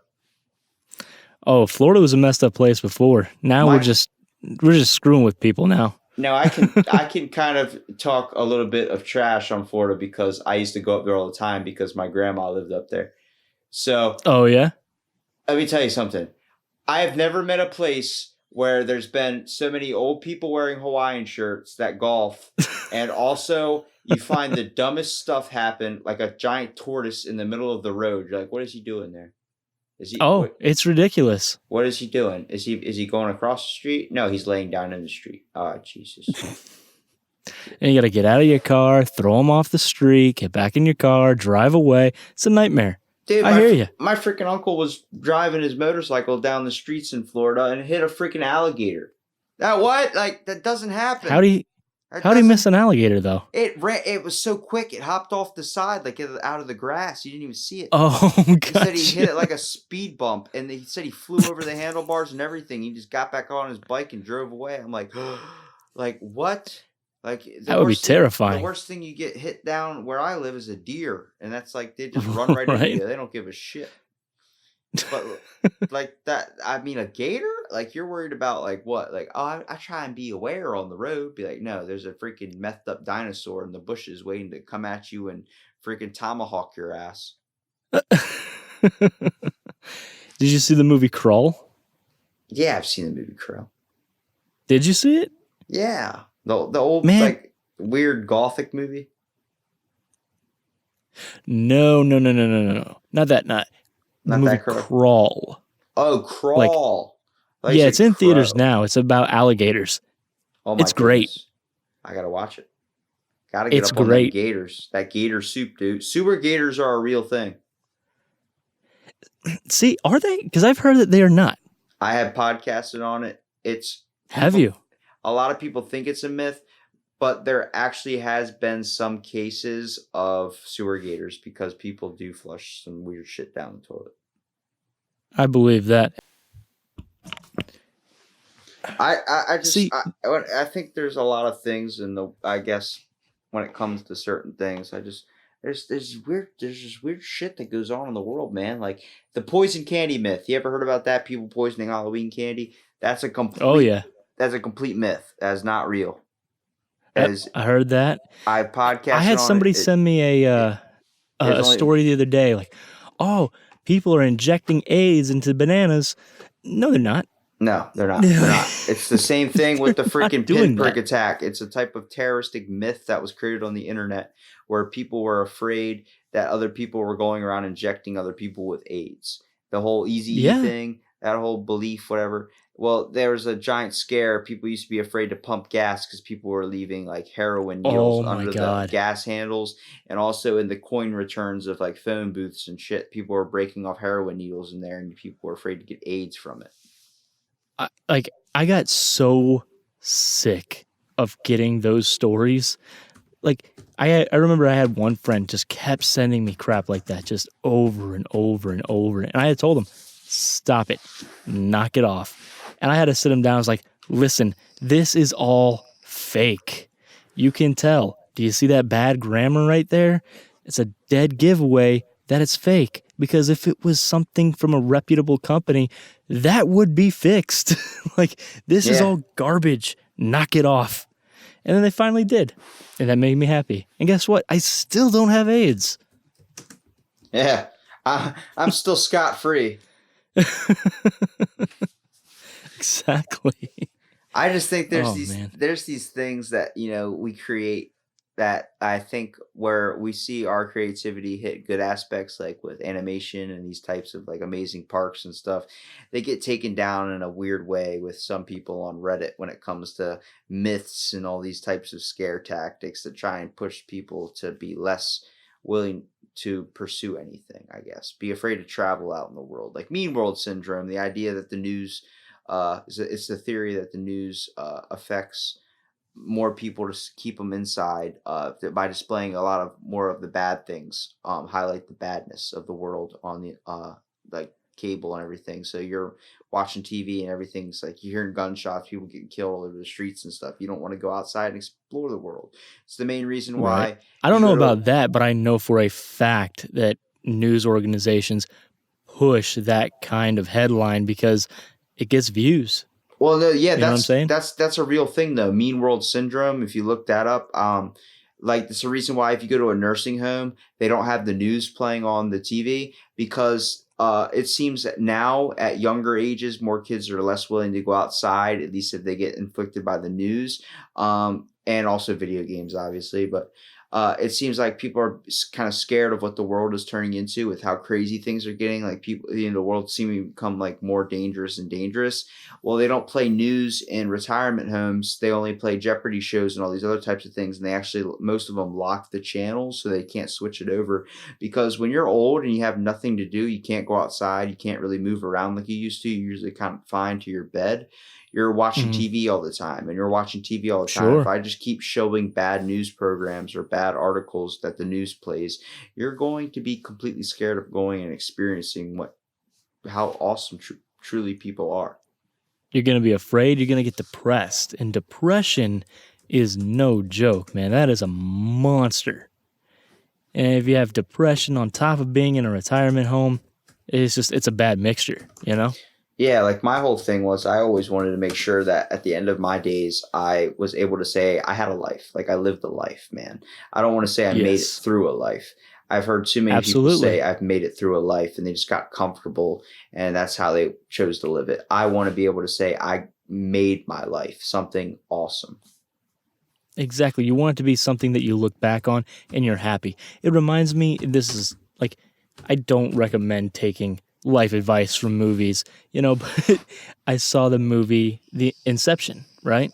And they have Ken Watanabe at the very beginning of the movie. He says, I am an old man filled with regrets. And when I saw that, I was like, I will never be that guy. I don't want to be that guy. And I feel like I've succeeded. You know what I'm saying? You definitely have, man. I mean, if you're being able to, first of all, be married and Twice. Oh, damn, what happened the first time? I know. No, but be able to, first of all, try and find what's making you happy and being able to accomplish what you want to do or just what you think you want to do, but be able to have an enjoyment in life at the moment you're at and being able to continue that as long as you Right. never lose truly what it means that you want to do and be happy and you're not bothering anybody, you've already accomplished much more than a lot of people will ever do. Dude, It's, absolutely, man. I tell My people, grandpa. Oh, go ahead. I'm sorry. well, I tell people we all got something. We all got something we want to do, and sometimes after the podcast, they're like, "Shit, man, I gotta get some irons in the fire," and I'm like, "Go ahead, dude, because the only person stopping like you is you." Absolutely. Absolutely. That's the best advice you can do. Or I'm sorry, the best advice you can give somebody is just start. Just start doing it. Regardless of what it is. Oh, I want to become a writer. You want to write? Cool. But my story is not completely fleshed out. Doesn't matter. Sit down and start writing. Write a paragraph a day. Once you get that done and you're like, all right, I feel comfortable with this, then you expand paragraph, 2 paragraphs a day, write a page a day, whatever it is, do something like that. Oh, you know what? I want to run a marathon, but I'm 400 pounds. That's fine. Go walk a lap around the block. Now walk 2 laps. Now walk 3 laps. And then just keep going. Next thing you know, you're going to be prepared to run that marathon.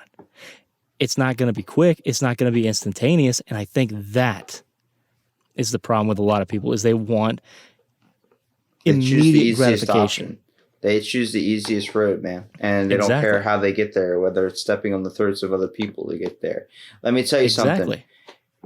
If you feel like you can't accomplish something because it's too hard, okay, let's use this scenario.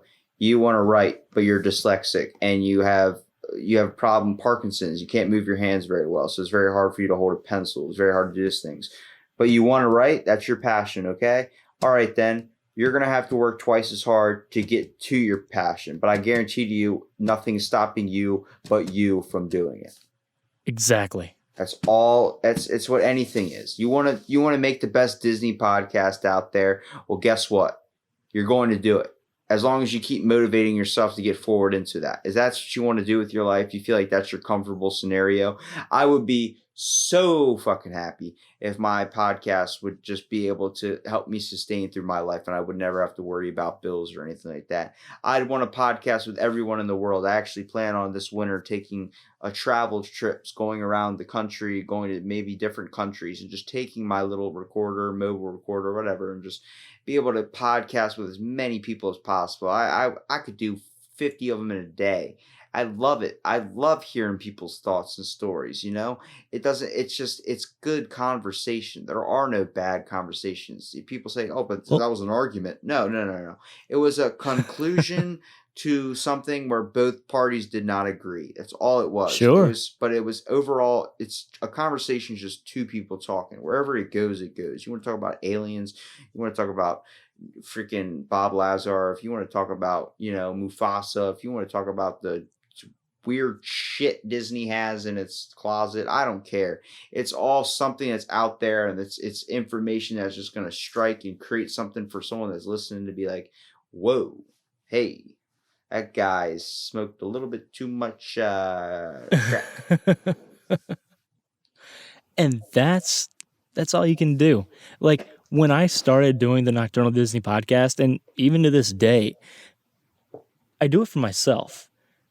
I make a show that I would want to listen to.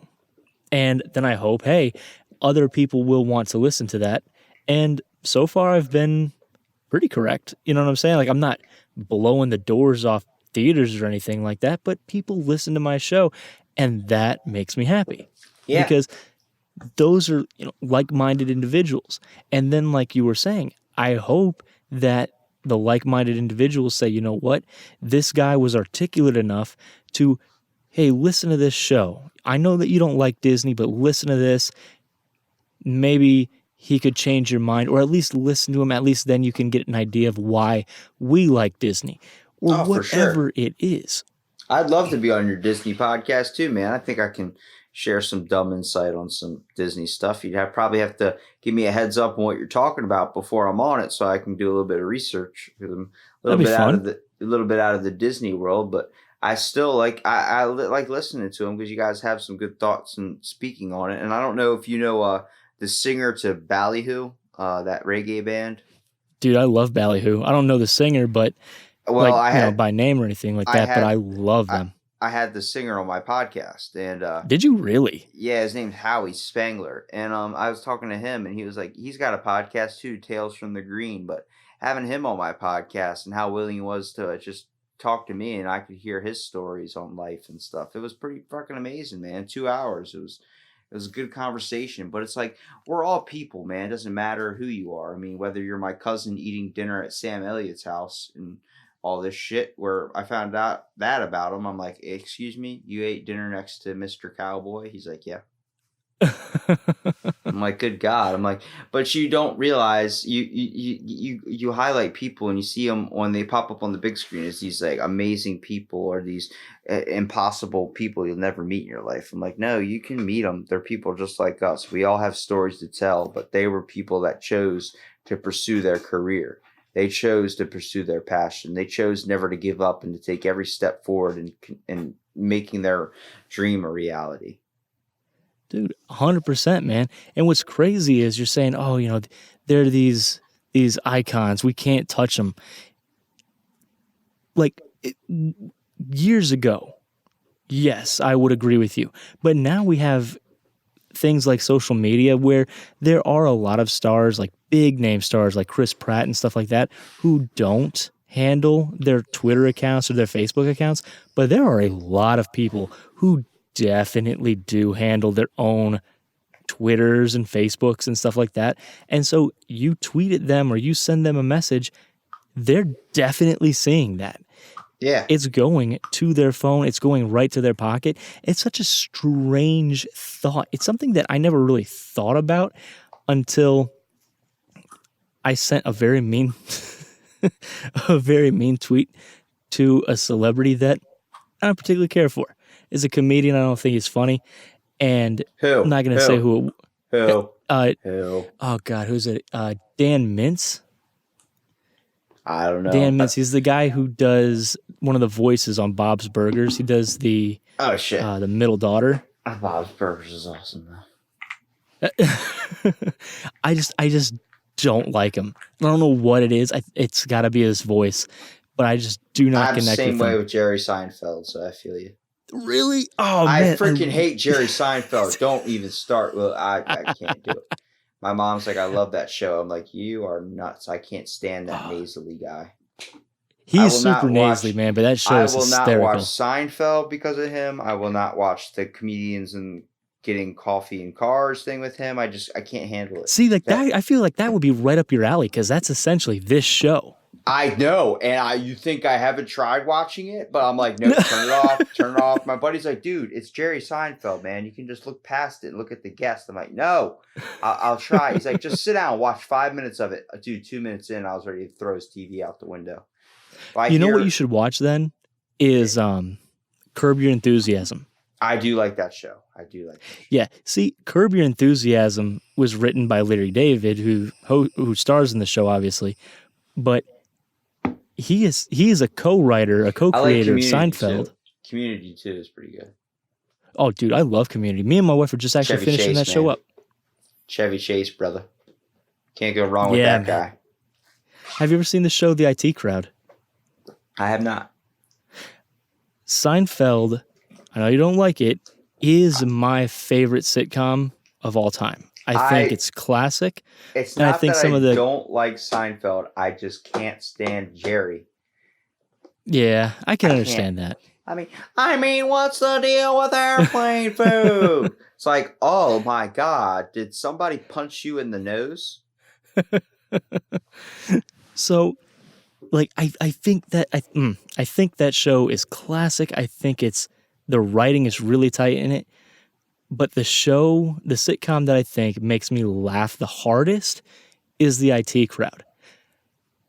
And it's a British show, and I cannot tell you for the life of me who is in it because I don't know any of their names.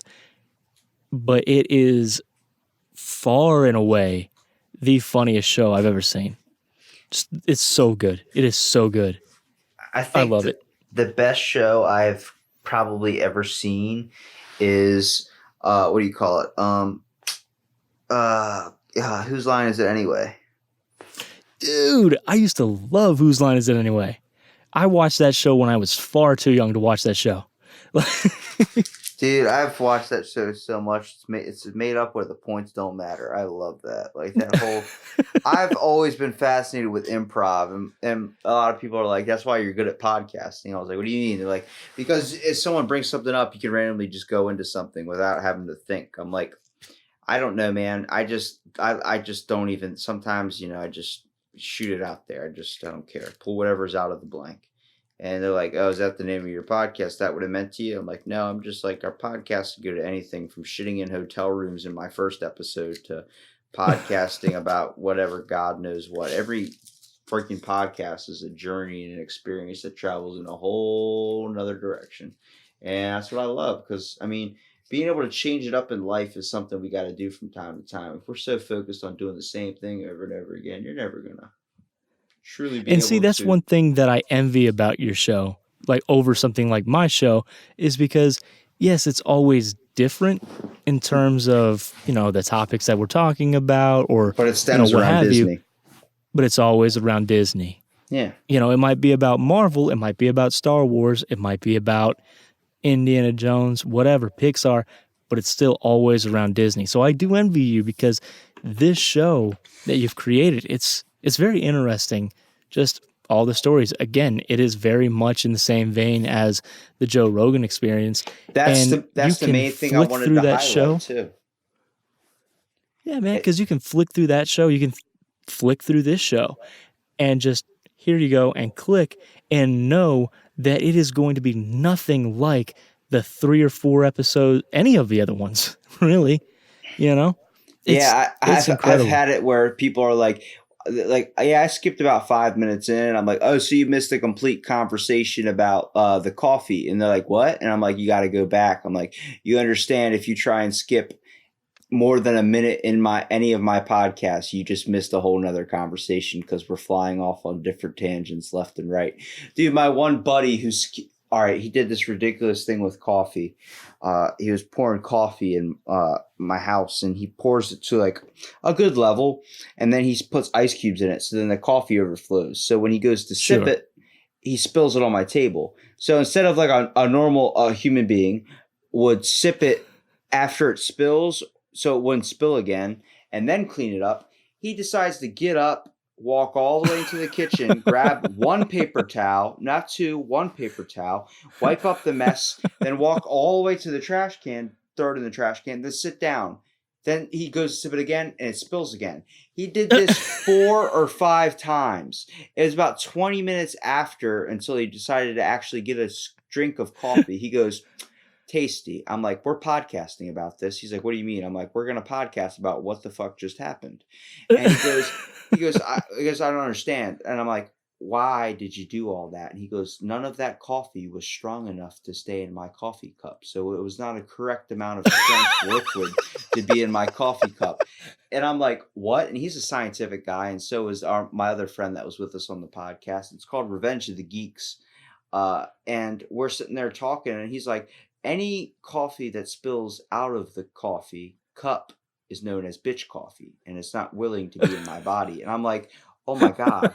And I'm just listening to these guys trying to explain their reasoning behind it. And I just throw in, you're a lid man, aren't you, Chris? And Chris goes, oh no, I fucking hate lids. Like, it's a 5-minute rant about how no coffee stays in the cup perfectly. And then I bring up lids, and he just says, no, he hates it. It's those minutes where you're like, if you skip a minute into my podcast, you're already missing so much funny shit that was probably said, man. I've had conversations with people where we've gotten to arguments about philosophy from one of my episodes, Van Trip into the Void. Like, it was 4 people arguing all about different thoughts on what the world's like, religion, what we're meaning on this earth is. And, it's everyone's got experiences from people that have done salvia to DMT to these types of things that give them this extra spiritual recompense or experience. And it's all of us just talking and having thoughts. And it's like, whether it may seem like an argument, I'm like, no, it's just a bunch of people getting passionate, trying to understand everyone's views. That's all it ever is. Exactly. I make sure when everyone leaves this room, you get a text from me saying, was it an enjoyable conversation? Because if it wasn't, then I didn't do my job correctly.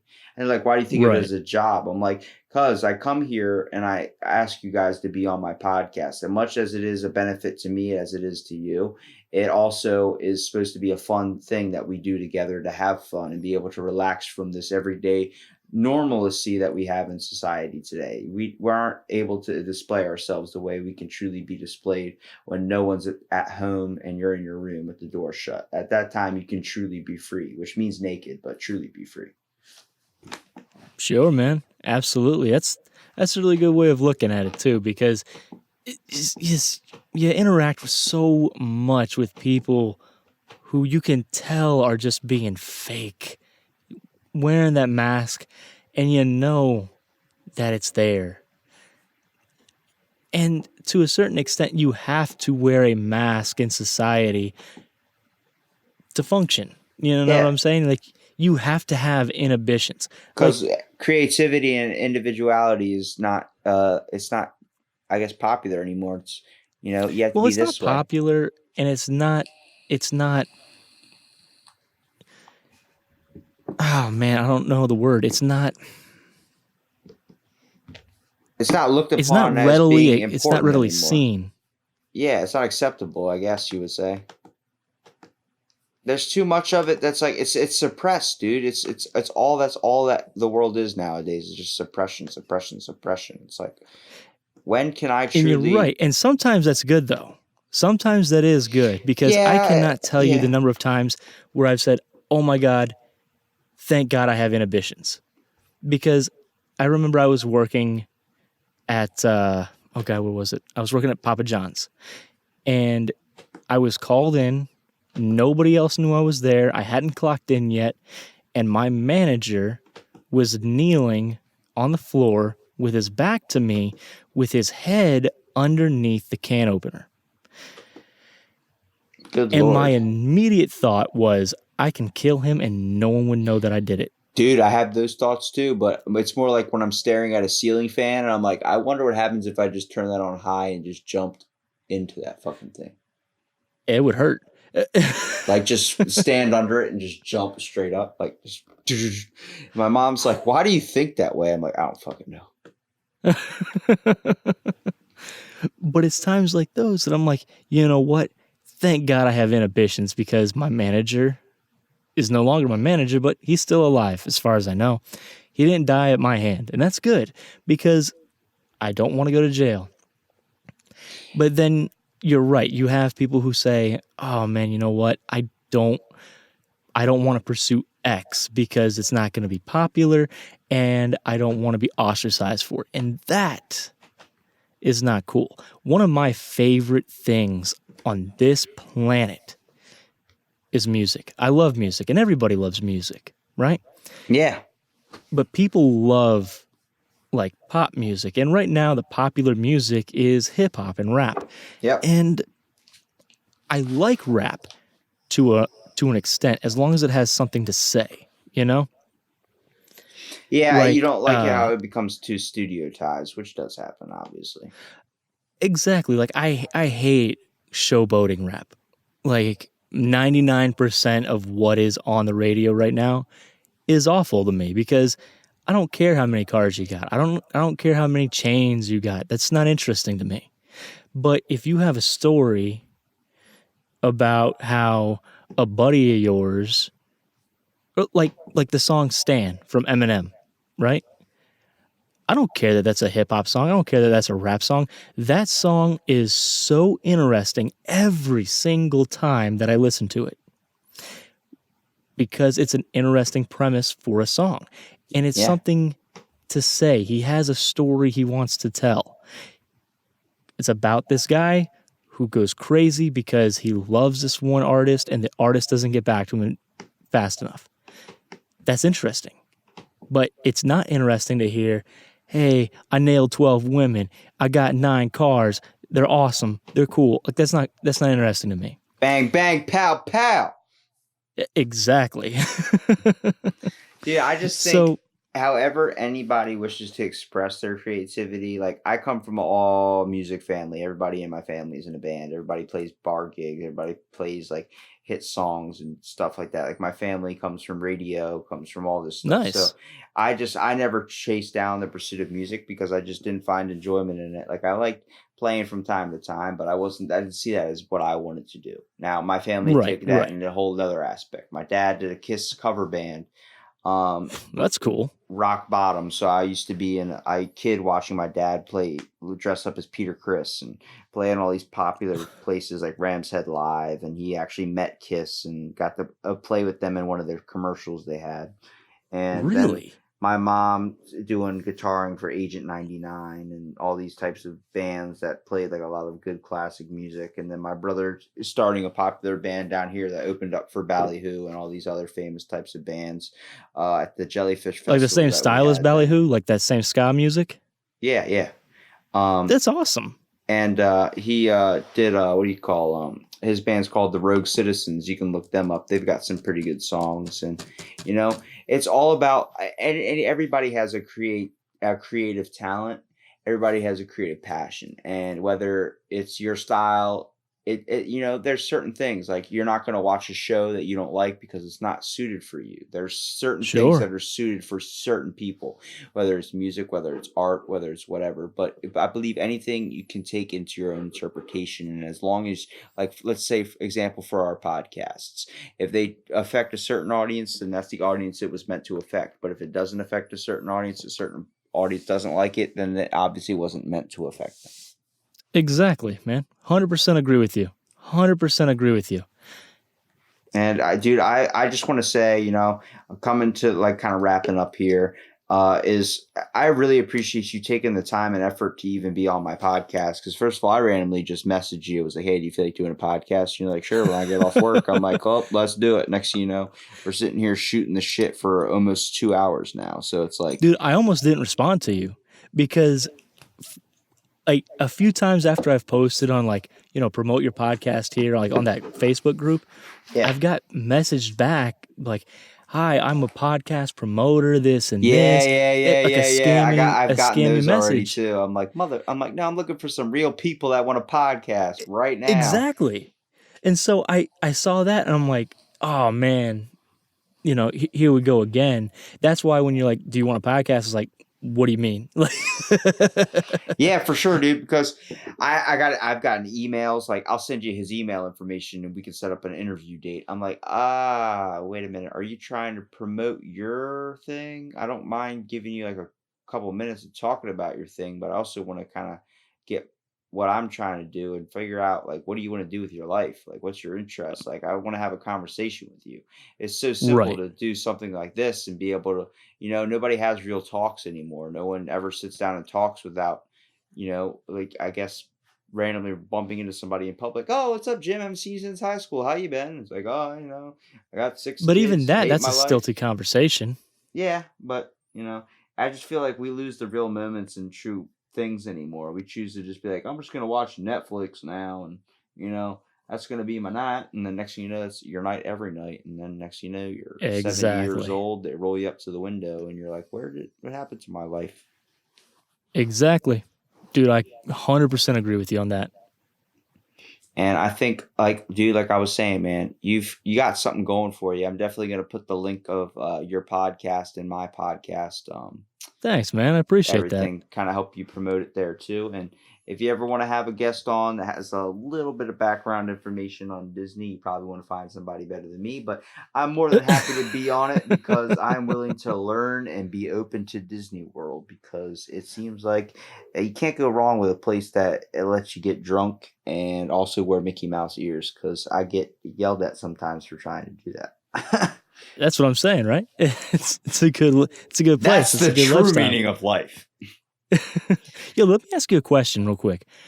Where can I find you? Like in terms of like your podcast, because I found you on YouTube. I'm on YouTube, Instagram, Facebook, Spotify. It should just be out of the blank. You're on Spotify? Yeah, I'm on Spotify. Because I looked you up on Spotify and nothing came up.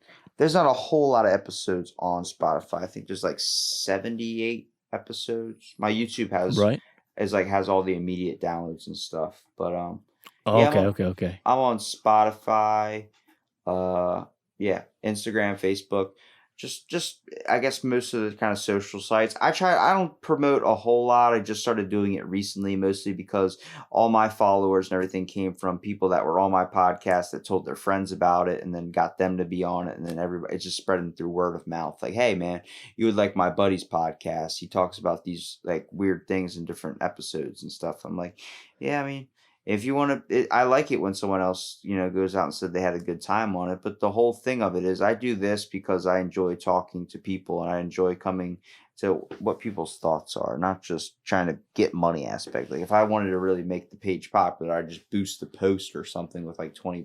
But I don't, man, I'm the same way. I don't see the point of even doing that because what's the point of spreading it through someone else's help when I would rather do it on my own and feel more fulfilled when I see it spreading out. More fulfilled and like when you're doing it just as a passion project, it's more rewarding just in general. You know what I'm saying? Because like that's why I do this Disney show is I ended up getting divorced and I had a bunch of time on my hands. And I'm like, what can I do?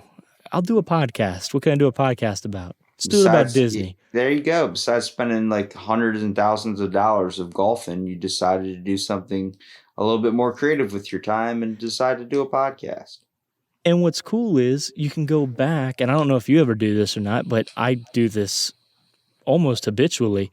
Go back and listen to my old shows, and then you go back and listen to like your newest one, and you're like, oh my God, listen how far I've come with this. Like, it's meaningless essentially because I'm not in radio, I'm not in broadcasting or whatever, but I've gotten so much better. Like, you know what I'm saying? You definitely find. I think more of I guess little hidden tips you can add on to your podcast to make it sound better. You know, I used to start off. Absolutely. I used to start off like I'm here with, and it was a whole structured thing, and then I just changed it up to like, hey, we're flowing in this conversation right now. What's up? Like, how you doing? Let's get down to a thing. Why do we gotta make it structured? You know how weird that is? Like you start off your whole thing 50 minutes of advertisements or doing something like that. Like let's just it's nice to get money obviously with some advertisements. So once you start structuring it around like, well, this is how the conversation goes. We're gonna start off talking about this, then we're gonna roll into this, and then we're gonna roll into this. And like, let's just do it, bro. Why do we need a list of shit to do? I only make a list when I go grocery shopping, and even then I know what I'm buying anyway. Exactly. Got it up here. Got it up in your head. Good job. Well, man, like I said, I appreciate you being on my podcast. I hopefully it was enjoyable for you as it was for me. It's been a pleasure, mate. I definitely want to have you on again soon, and let me know if you need somebody to podcast with, man, because I'm down. Absolutely. 100%. I'll keep you in mind, man. It was a pleasure talking with you. It's a pleasure meeting you. Yeah, good meeting you too, Brice, for real. You definitely got some cool thoughts, man. You're definitely an interesting person. I enjoy that. Thank you, man. You as well. I'll be actually listening to some more of your podcasts, especially the ones about the conspiracy theories. I'm listening. It's tremendously interesting to me. Yeah, if you just look at the playlist fill in the blank, it has a whole list of a bunch of all in there. You'll see stuff. I've talked about the Bigfoot and Yeti and all those types of things. I said Bigfoot is like a guardian of the forest that just kills random people. But he's a hero. He exists, bro. Just saying. But I'll send you a message with a buddy of mine's information. He might be good to have on your podcast too. I'm down, dude. I'm 100%. I'm off basically till Thursday, but I can podcast any day, man. It's always fun. All right, cool. All right, man. Talk to you later. Hey, as I said, it's a pleasure, man. Have a good night. You too.